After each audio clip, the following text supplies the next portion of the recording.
నమస్తే. ఎందుకు ఈ ర్యాలీ చేస్తున్నారు?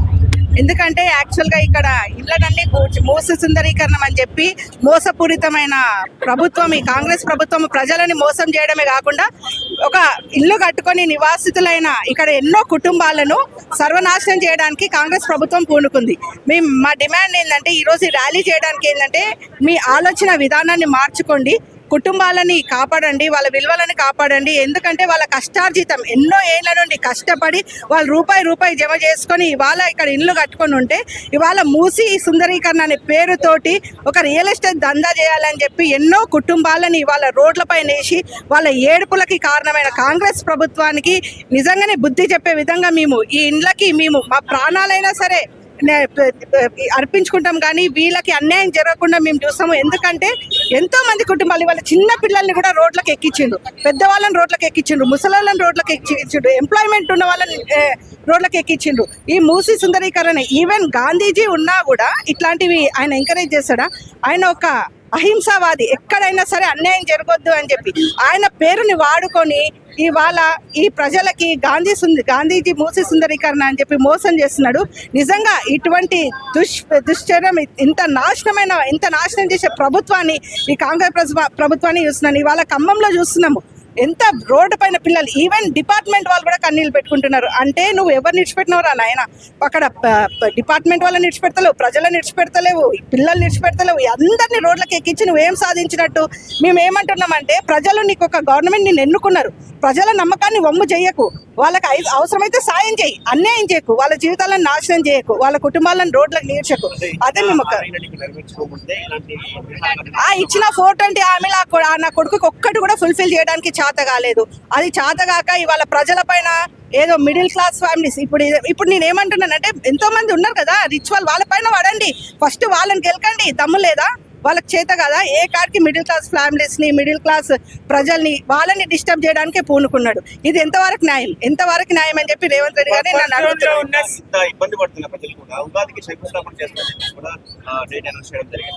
ఆయన శంకుస్థాపన చేయనీయము, అది జరగని పని. ఇక్కడ ఎవరేమి అన్ఎడ్యుకేటెడ్స్ లేరు, ఇక్కడ అందరు కూడా మొత్తం ఎడ్యుకేటెడ్స్ ఉన్నారు. వాళ్ళకి తెలుసు లా అండ్ ఆర్డర్, వాళ్ళని కూడా ఎట్లా అప్రోచ్ అవ్వాలో తెలుసు, ఏ లీగల్గా వెళ్ళాలో తెలుసు. మా బీఆర్ఎస్ ప్రభుత్వం వాళ్ళకి అండగా ఉంటుంది. ఇవాళ మా నాయకుడు కేటీఆర్ గారు కూడా ఇక్కడ ధర్నా చేపడుతున్నాడు. కేవలం ఈ ప్రజల కోసమే, ఈ కాలనీ నివాసితుల వాళ్ళ కోసమే ఇవాళ ధర్నా చేయడం జరుగుతుంది. 100% చెప్తున్నాను. ఏ కాడికి వాళ్ళ ఫ్యామిలీని బాగుపడడం కోసము, వాళ్ళ ఫ్యామిలీ కుటుంబం ఇన్కమ్ కోసము, వాళ్ళ దందాల కోసము, వాళ్ళు బిల్డింగ్ల పైన బిల్డింగ్లు కట్టడం, ఆస్తుల పైన ఆస్తులు సమకూర్చడం కోసము. ఎందుకంటే వాళ్ళకి ఖచ్చితంగా తెలుసు నెక్స్ట్ కాంగ్రెస్ ప్రభుత్వం రాదు, మేము ఎట్లనే బిచ్చం ఎత్తుకోవాలని వాళ్ళకి తెలుసు. కాబట్టి ఇవాళ ఈ ప్రజలని, ఎందుకంటే పెద్దవాళ్ళని డిస్టర్బ్ చేస్తే తట్టుకోలేడు కాబట్టి ఏ కాడికి కామన్ పీపుల్ని టార్గెట్ చేస్తున్నాడు, కామన్ పీపుల్ ఇబ్బంది పెడుతున్నాడు. ఎక్కడైనా సరే పేదవాళ్ళు ఏదైనా గుర్తు చేసుకుంటే వాళ్ళని డిస్టర్బ్ చేస్తున్నాడు. బఫర్ జోన్లలో ఎంతో మంది ఉన్నాయి, వాళ్ళని ఎందుకు డిస్టర్బ్ చేస్తలేదు? ఆల్రెడీ తిరుపతి రెడ్డిది కూడా ఉంది అని ఆల్రెడీ ఒకటి ఉంది, మరి వాళ్ళని ఎందుకు డిస్టర్బ్ చేస్తలేదు? అదే ప్రజల సొత్తుని కబ్జాలు, భూదందాలు, ఏ కాడికి వాళ్ళ కుటుంబం అంతా ఇప్పుడు తిరుపతి రెడ్డి గారి, కొండల రెడ్డి ఎవరైనా సరే వీళ్ళంతా భూదందాల పైన పడ్డారు.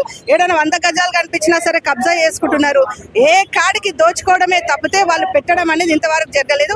ఇక్కడ పెన్షన్ ఇవ్వలేదు, తులం బంగారం అన్నాడు, అది ఎక్కడ పోయింది? అవన్నీ ఇవ్వకుండా ఇప్పుడు ఈ మూసి సుందరకని ఎవరు అడిగిండ్రు? ఆయనకి ఎవరైనా పోయి అడిగిండ్రా ఇట్లా చేయమని? మేమేమంటున్నామంటే క్లీన్ చేయండి ఫస్ట్.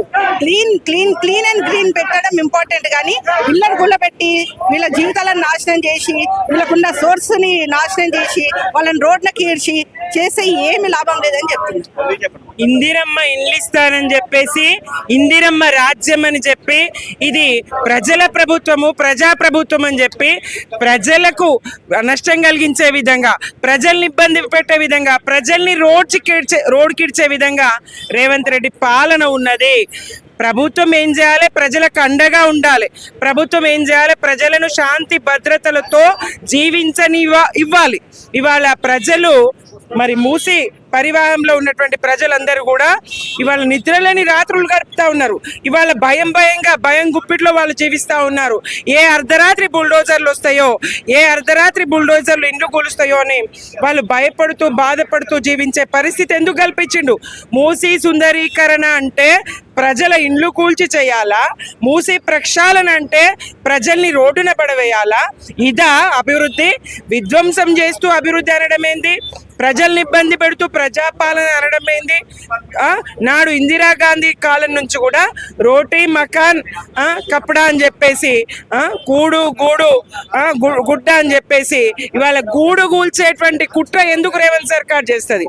ఇవాళ ప్రజల గూళ్ళు కూల్చి ప్రజల్ని మరి గూడు చెదిరిన పక్షుల్లాగా ఎక్కడికి పంపించాలనుకుంటుంది? ఇది ఎక్కడి దుర్మార్గం? బఫర్ జోన్ లో ఉన్నటువంటి మీ లీడర్ల ఇండ్లు, పొంగులేటి ఇల్లుకేం కాదు, తిరుపతి రెడ్డి ఇంటికేం కాదు, యనుమల తిరుపతి రెడ్డి గారి ఇల్లు బఫర్ జోన్ లో ఉంటది, పొంగులేటి శ్రీనివాసరెడ్డి గారి ఇల్లు బఫర్ జోన్ లో ఉంటది, పట్నం మహేందర్ రెడ్డి గారి ఇల్లు బఫర్ జోన్ లో ఉంటది. వాటిని ఏమనరు, కాలేజీలు ఉంటాయి, వాటిని ఏమనరు. అక్కడంతా మానవతా దృక్పథం అట. ఇక్కడ సామాన్యుల మీద, మధ్యతరగతి వాళ్ళ మీద ప్రతాపం చూపిస్తారు. వీళ్ళు ఎదిరించలేరనా? వీళ్ళు మరి కోర్టులను కూడా లెక్క చేయకుండా దుర్మార్గంగా ఇవాళ కోర్టు తీర్పులను కూడా లెక్క చేయకుండా అర్ధరాత్రి అపరాత్రి బుల్డోజర్ రాజ్యం ఇక్కడ నడిపిస్తా ఉంటే ప్రజలు చూస్తూ ఊరుకుంటారా?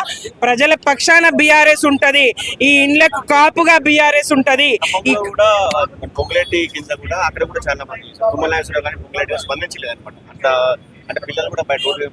పాపం ఆ బాధితులను, ఆ ఇండ్లు కోల్పోయి రోడ్డున పడ్డటువంటి ఆ బాధితులను పెయిడ్ ఆర్టిస్టులు అంటాడు ఆయన.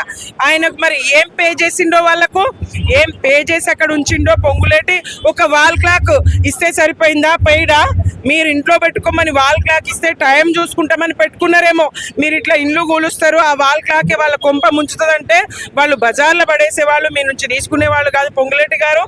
ఇది న్యాయం కాదు. పాపం వాళ్ళు పేదలు, ఖమ్మంలో రోడ్డున పడగొట్టిన వాళ్ళ బతుకుల్ని వాళ్ళు అర్ధరాత్రి అపరాత్రి మీరు కూలిస్తే ప్రత్యామ్నాయం చూపించకుండా వాళ్ళు కూల్చి మీకు ఇందిరమ్మ ఇల్లు కట్టిస్తామంటే ఎప్పుడు మీరు కట్టించేది?